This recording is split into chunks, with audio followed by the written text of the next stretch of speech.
Una-una po, tinatanggap ko ang hiling ng sambayanan.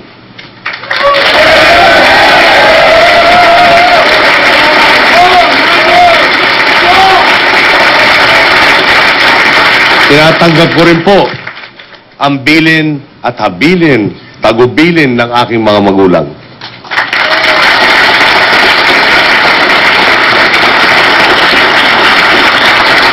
Tinatanggap ko ang responsibilidad na ituloy ang laban para sa bayan.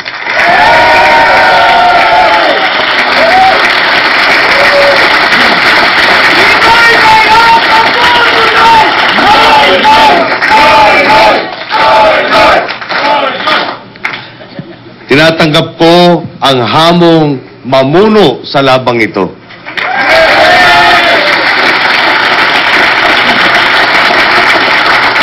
Bayang Pilipinas, tatakbo po ako sa pagkapangulo sa darating na halalan.